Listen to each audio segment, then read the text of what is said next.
Papunta pa lang sa may paanan ng bundok kaya abutin na mahigit 3 oras bukod pa sa paglalakad ng may 7 oras mabot lamang ang pinakamalayong mga pasyente.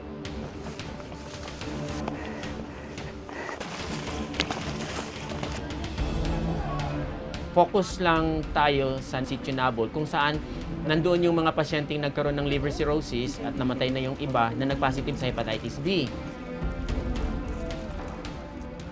Ang transmission ay mabilis, no?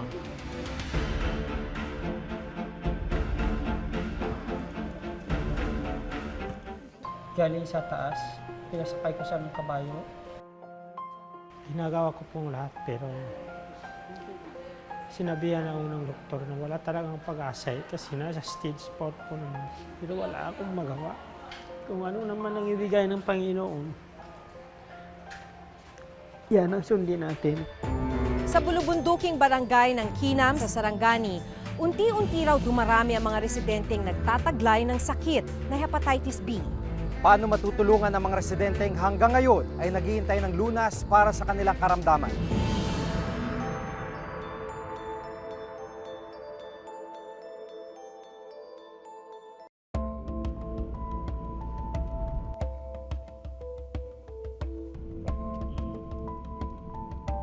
Dito sa Glan Medicare Community Hospital sa Sarangani, inabutan naming nakakonfine ang asawa ni Dodong Guk na si Olivia, 38 taong gulang. Unang natuklasang may hepatitis B si Olivia Mayo ng taong ito. Pero dahil hindi naagapan, lumala ang kanyang Hepa B at nauwi sa liver cirrhosis. Galing sa taas, pinasakay ko sa ng kabayo. Kumusta yung condition niya nun? Yung dinala ko sa dito, wala na, akala ko talaga wala na siya eh. Hindi ko siya makausap. Talagang naghihina siya. Kumusta na kayo ma'am ngayon? Mas maginhawa ba o hirap pa din? Animoy buntis si Olivia dahil sa paglaki ng kanyang tiyan. Bunga raw ito ng impeksyon. Kahit anong kahirapan ko, talagang magtsaka ako para maibigay lang sa kanya. Palagi sa hospital, minsan 2 lang po kami. Lahat ng, kasi hindi naman siya gumagalaw. Hirap talaga, napakahirap. Isang pamilya ni na Dodong sa tinututukan ng grupo ni na Dr. Kagape.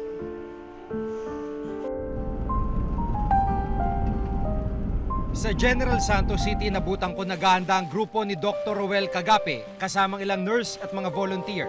Something like this. May mga nakarating na ulat kina Dr. Kagape na may iba pang residente sa barangay Kinam na maaaring may Hepa B. Kaya agad silang nagplano ng pag-akyat sa lugar. So Doc, ano ho itong mga gamit na ito? So, nandito na ang kits for hepatitis B surface antigen determination.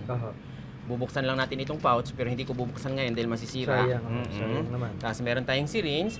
Sa ngayon ho ba masasabi na sapat na ito sa ngayon at handang-handa na kayo umakyat ulit? Ang aming activity sa bundok will depend on our resources and we do not have that much resources. Mabuti nga't maswerte na nga ako at nabigyan ako ng 100 kits na ito. Focus lang tayo sa Nabol, Sitio Nabol, kung saan nandoon yung mga pasyenteng nagkaroon ng liver cirrhosis at namatay na yung iba na nagpositive sa hepatitis B.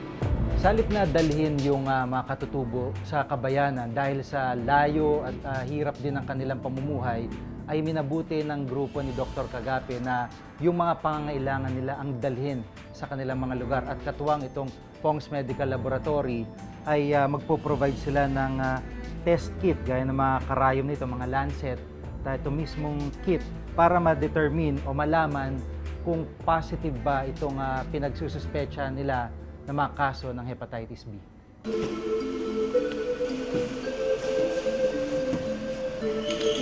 Mula Jensan, dumiretso na ang grupo ni na Dr. Kagape sa probinsya ng Sarangani. Hindi naging madali ang pagpunta sa Sitio Nabol. Malalaking truck ang kailangan sakyan dahil sa mabato at maputik ang mga daan. Mas malaki pang bato?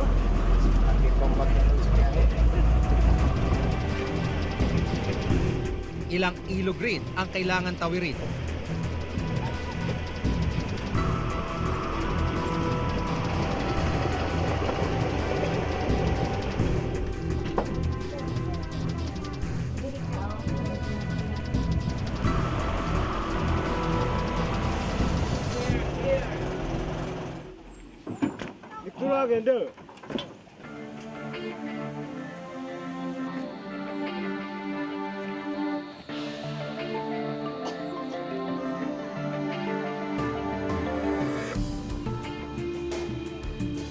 Kinalaunan, nagsimula ng maglakad ang grupo dahil hindi na kaya ng truck ang matarik na daan.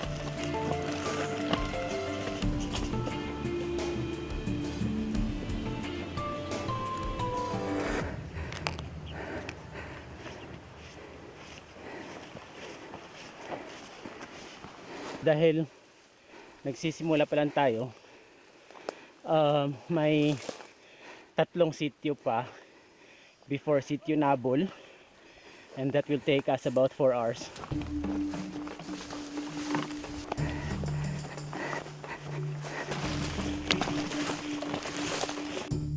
Matapos ang mahigit 5 oras,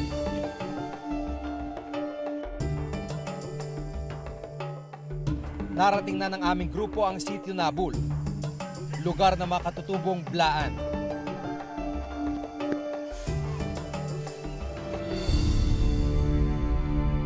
Kahit ginabi na sa pag-akyat, nag-set up agad ang mga gamit at nagsagawa na ng hepatitis B screening ang mga volunteers.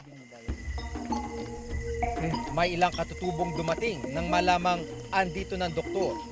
Isa na rito si Dodong Guk. Kahit gabi, pumunta kami dito, pinacheck ko yung mga review nila para lang malaman ko kung positive ba o negative. Ang hepatitis B o Hepa B ay isang uri ng virus na sumisira sa atay. Kung hindi maagapan, maaari itong magdulot ng liver cirrhosis at liver cancer. Paano niyo po ilalarawan, di-describe yung sitwasyon nila? Mahirap, as in mahirap talaga. Una-una, ang direct transmission sa mother to child at saka sa husband and wife, and the possibility of transmission sa mga siblings, nandoon yun, especially dahil wala silang knowledge on hygiene, cleanliness, at nagsishare sila sa lahat ng bagay. So, ang transmission ay mabilis, no?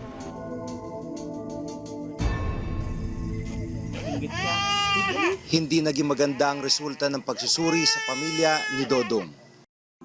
Sa kasalukuyan, 2 nang naitalang namatay na residente sa Sitio Nabul dahil sa hepatitis B. Hindi pa siya namamatay. Sabi niya, kung namamatay naman po ako, tayo, wag mo naman ako ilayo. Kung maaari, libing mo naman ako sa tabi ng bahay.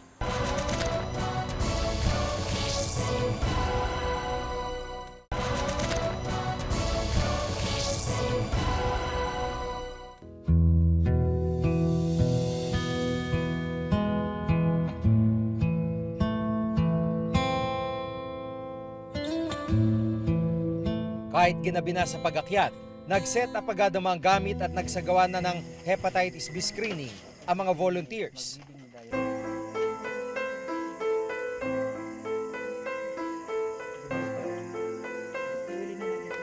Pagkatapos masuri ang buong pamilya, kumpirmadong may Hepa B din si Dodong.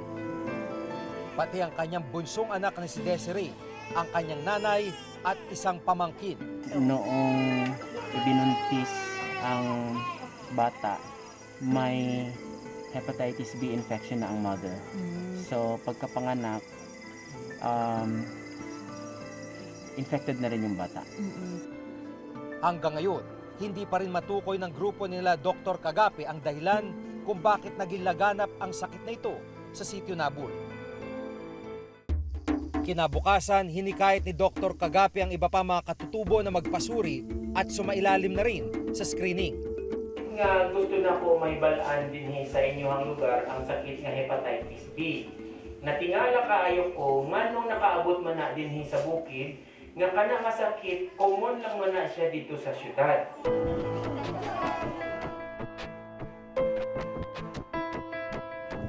Sa 58 residente na sinuri ng grupo, 43% o umabot sa 25 ang bilang ng mga residenteng kumpirmadong may Hepa B. Kabilang narito ang 7 buwang buntis na si Claudine Tanggan. Ano yung sabi ng doktor? Babalik ka doon? Opo, Anong gagawin? babalik ako mamaya. Bibigyan ko yun ng gamot? Oh, Masaya lang ng pagbubuntis kapag may sakit na Hepa B dahil maaaring mahawang sanggol na nasa sinapupunan. Kaya kailangan sa ospital sila mga anak para mabigyan agad ng gamot ang sanggol pagkasilang nito. Ang problema, aabutin ng halos 6 na oras ang biyahe patungo sa pinakamalapit na health center. Halos 8 oras naman ang layo ng ospital. Buntag lang, human kaon.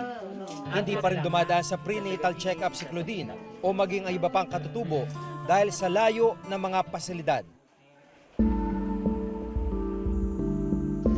Nagiging kalbaryo raw sa mga residente ang pagdami ng kaso ng Hepa B. Sa kasalukuyan, 2 na ang naitalang namatay na residente sa sitio Nabul dahil sa Hepa B. Isa sa kanilang anak ni Dodong na si Loren, 19 na taong gulang. Halos 6 na buwang nakakonfine sa ospital si Loren. Liver cirrhosis at liver cancer na dulot ng Hepa B ang ikinamatay ni Loren nung nakarang Mayo. Hindi pa siya namamatay. Sabi niya, kung namamatay naman po ako tayo, wag mo naman ako ilayo. Kung maaari, libing mo naman ako sa tabi ng bahay. Kung tutusin, isa lamang si Loren sa mga Pilipinong binabawian ng buhay na hindi man lang nakakakita ng doktor o kaya'y nadadala sa pagamutan. Sa pag-aaral ng United Nations, isa sa bawat 6 na Pilipinong namamatay na hindi man lamang nabibigyan ng karampatang atensyong medikal. Sa lugar ho namin, dahil sa pinakamalayo, walang health center doon. Makakita ka ng health center dito sa barangay namin. Pero paminsan-minsan lang umaakyat doon yung midwife. Minsan sa isang buwan, mayroong 2 araw, 3 araw siya nagjo-duty doon. Sa loob ng isang buwan yun. Sa loob ng isang buwan. Pero pagkatapos ng wala na. Pagkatapos yung wala na. Nakasaad sa Republic Act 10152 o Mandatory Infants and Children Immunization Act of 2011 na dapat mabigyan ng bakuna laban sa hepatitis B ang mga sanggol sa loob ng 24 oras mula nang ito ay isilang. Pero malinaw na hindi naaabot ng programang ito ang sitio Nabul. Dapat po minomonitor ng ating pamahalaan sa pamamagitan ng Department of Health kung yun bang pangangailangan sa malalayong rural communities ay natutugunan kahilintulad sa pagtugon sa mga urban centers. Regardless kasi kung gaano kaliblib na lugar ito, kasama ito sa kino-cover dapat ng ating libreng bakuna.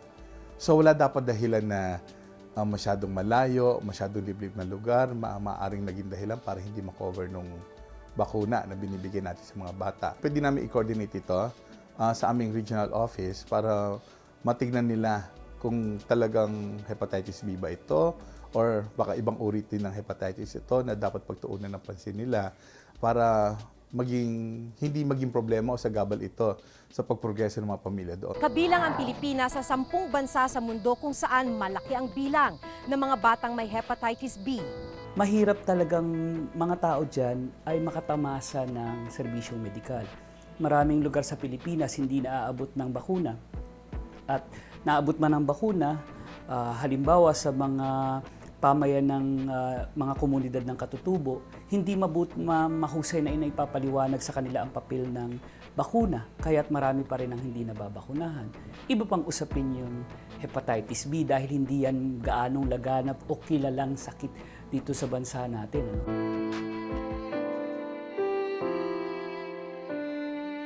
Ginagawa ko pong lahat pero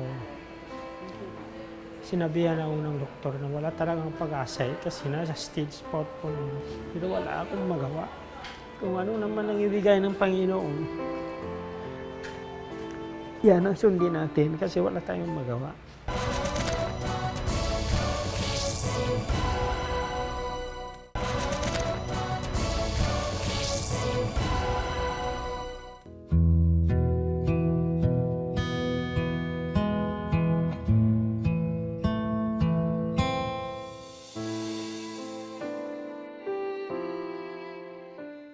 Patuloy na nilalabanan ni Olivia ang kanyang karamdaman. Pero ang malungkot, maging ang kanyang pamilya ay nanganganib na ring matulad sa kanya kapag hindi naagapan ang kanilang karamdaman.